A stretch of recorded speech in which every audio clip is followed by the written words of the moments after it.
Полиция шақырдыңыз ба?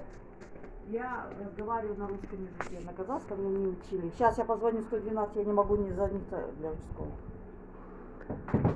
Что, күтейін бе, күтпей ақ қояйын ба? Полицияны, да? Или сама позвони. А вы что, думаете, я не звоню, что ли? Звондаңыз. Қазақ тілін мемлекет тілі екенін көрсетейін қандай екенін. Еще как звоню? Егер қазақша сөйлейсіз, сіз маған қазақша жауап беру міндеттісіз, қызмет көрсету. Қазақ тілінде білесіз, да?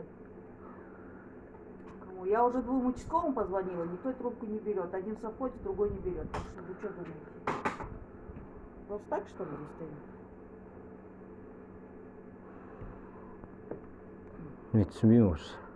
Керек болса. Если вы против, так и напишите. Вот пишите вообще заявление. Чего вы здесь стоите просто так? Напишите заявление. Не деп жазамын мен? Келсін полиция, сосын жазамын. И езжайте в полицию. Напишите заявление, езжайте в полицию, и там... Полиция келсін, сосын сол жерде түсіреміз заң жүзінде. Я звоню, никогда звониться не могу. В полицию поезжайте, и там на меня заявление напишите. Шақыр полиция. Егер қазақ тіліне қызмет көрсету сіз міндетсіз, білесіз бе? Мен қазақша сөйлесем, сіз қазақша жауап беру міндетсіз, білесің бе?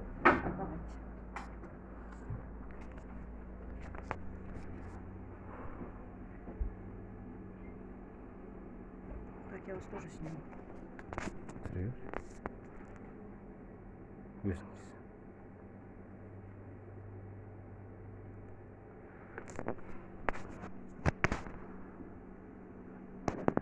Здравствуйте. Мне бы кого-нибудь вызвать сюда, на АЗС, Азия Ойл, да. Я не могу дозвониться до участкового, ни Вадима, ни Маргулана. Здесь у нас один человек принципиально хочет, чтобы я с ним на казахском языке общалась. Я говорю, я не могу на казахском языке говорить, так как у меня в школе не преподавался язык. Он все равно против. Он принципиально хочет, чтобы я с ним общалась на казахском языке. Понимаете?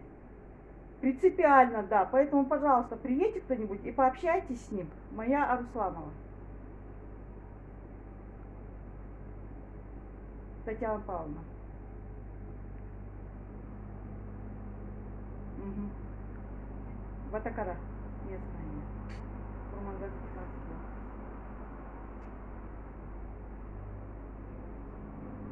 А я здесь при чем? Если я не могу на казахском языке разговаривать, потому что у нас в школе казахский язык.